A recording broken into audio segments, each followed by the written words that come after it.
Hello friends, સ્વાગત છે તમારું મારી ગુજરાતી રસોઈ ટિપ્સ ચેનલમાં। તો આજે આપણે બનાવીશું પૌવાનો નાસ્તો। તો આ પૌવાનો નાસ્તો તમે ઘરે ખૂબ ઓછા તેલની અંદર ઝટપટ બનાવીને ખાઈ શકો છો। તો ચાલો આપણે પૌવાનો નાસ્તો બનાવવાનું શરૂ કરીએ। તો પૌવાનો નાસ્તો બનાવવા માટે મેં અહીંયા એક વાટકી પૌવા લીધા છે। તો સૌથી પહેલાં આપણે પૌવાને એક મિક્સર જારની અંદર લઈ લઈશું। સાથે જ એક કટ કરેલો બટાકો ઉમેરીશું। તો બટાકાને મેં અહીંયા ઉપરની છાલ કાઢી અને કટ કરી લીધો હતો। અડધી વાટકી દહીં ઉમેરીશું। સાથે જ અડધી વાટકી પાણી ઉમેરીશું। મિક્સર જારનું ઢાંકણ બંધ કરી અને બધું સરસ પીસી લઈશું। તો બધું જ આપણે અહીંયા પીસી લીધું છે। તો હવે આપણે ચેક કરી લઈશું। તો તમે જોઈ શકો છો આ રીતનું આપણે અહીંયા બધું પીસવાનું છે। તો હવે આપણે એક બાઉલની અંદર કાઢી લઈશું। તો પીસીને આપણે અહીંયા બધું જ બાઉલની અંદર કાઢી લીધું છે। તો હવે આપણે તેની અંદર શાકભાજી ઉમેરીશું। તો સૌથી પહેલાં મેં અહીંયા ઝીણા કટ કરેલા ટામેટાં લીધા છે, તેને પણ આપણે ઉમેરી દઈશું। ઝીણા સમારેલા કેપ્સિકમ ઉમેરીશું। ઝીણી સમારેલી ડુંગળી ઉમેરીશું। 1 ચમચી આદુની પેસ્ટ ઉમેરીશું। સાથે ઝીણા સમારેલા લીલા મરચાં ઉમેરીશું। તો મરચાંનું પ્રમાણ તમે તમારા ટેસ્ટ પ્રમાણે વધુ કે ઓછું કરી શકો છો। સાથે ઝીણા સમારેલા લીલા ધાણા ઉમેરીશું। અડધી વાટકી બેસન ઉમેરીશું। તો બેસનની જગ્યાએ તમે અહીંયા સોજી પણ લઈ શકો છો। બેસન ઉમેર્યા પછી હવે આપણે તેની અંદર નાની અડધી ચમચી જેટલો રેડ ચીલી ફ્લેક્સ ઉમેરીશું। સ્વાદ પ્રમાણે મીઠું ઉમેરીશું। નાની અડધી ચમચી શેકેલા જીરાનો પાવડર ઉમેરીશું। બધું સરસ મિક્સ કરી લઈશું। તો જ્યારે ઉનાળાની ગરમીમાં જમવાનું બનાવવાનો કંટાળો આવતો હોય ત્યારે મારી આ રીતે ઝટપટ બની છે તો પૌવાનો નાસ્તો ઘરે એકવાર બનાવવાનું જરૂરથી ટ્રાય કરજો। તો બધું જ આપણે અહીંયા સરસ મિક્સ કરી લીધું છે। તો હવે આપણે તેની અંદર થોડું થોડું પાણી ઉમેરતા જઈ અને આપણે અહીંયા ખીરું બનાવી લઈશું।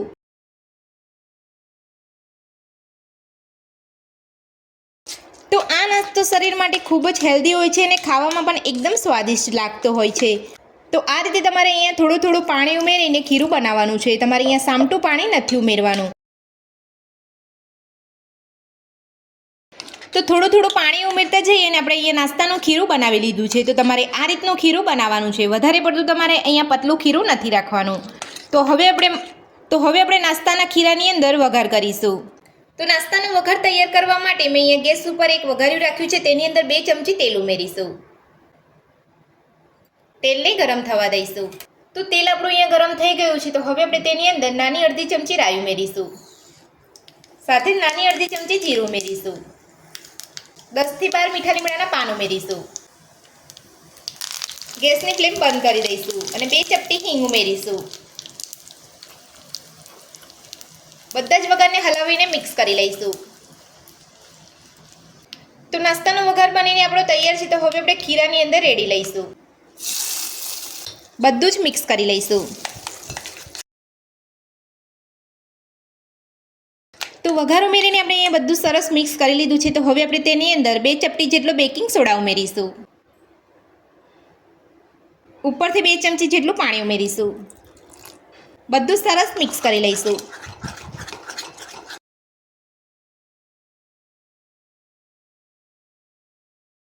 તો આ રીતે સોડા ઉમેર્યા પછી તમારે ખીરું બરાબર સરસ રીતે મિક્સ કરી લેવાનું છે।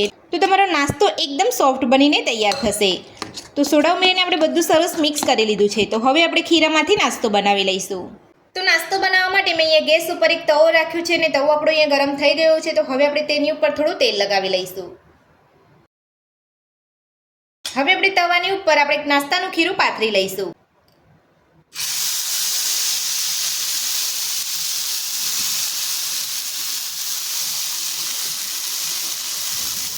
તો ખીરું પાથર્યા પછી હવે આપણે ઢાંકણ ઢાંકીને 2 થી 3 મિનિટ માટે થવા દઈશું। તો વચ્ચે તમારે અહીંયા ચેક કરી લેવાનું છે।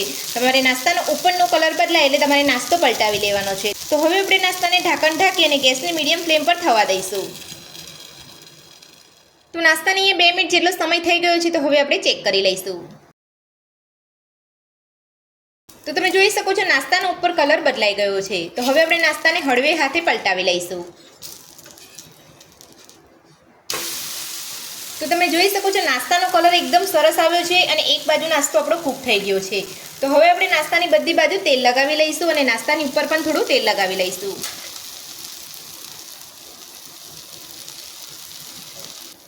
તો હવે આપણે નાસ્તાને ઢાંકણ ઢાંકીને એ જ રીતે બીજી બાજુ પણ કૂક થવા દઈશું. તો નાસ્તાને પલટાવી અહીંયા 2 મિનિટ જેટલો સમય થઈ ગયો છે. તો હવે આપણે તેને ચેક કરી લઈશું. તો તમે જોઈ શકો છો બીજી બાજુ પણ આપણો નાસ્તો અહીંયા સરસ કૂક થઈ ગયો છે. તો હવે આપણે બીજી બાજુ પણ અહીંયા તેલ લગાવી લઈશું અને આ જ રીતે આપણે બધો નાસ્તો બનાવી લઈશું.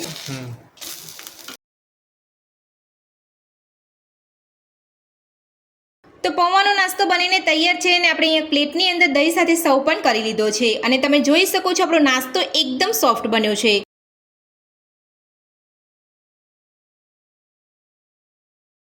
તો પૌવાનો નવો નાસ્તો બનાવવાની રીત તમને મારી કેવી લાગી મને કોમેન્ટ બોક્સમાં કોમેન્ટ કરીને જરૂરથી જણાવજો. આજની રેસીપી પસંદ આવી હોય તો વિડીયોને લાઇક કરજો, ચેનલને સબસ્ક્રાઇબ કરજો, તમારા મિત્રોને જરૂરથી શેર કરજો. Thank you.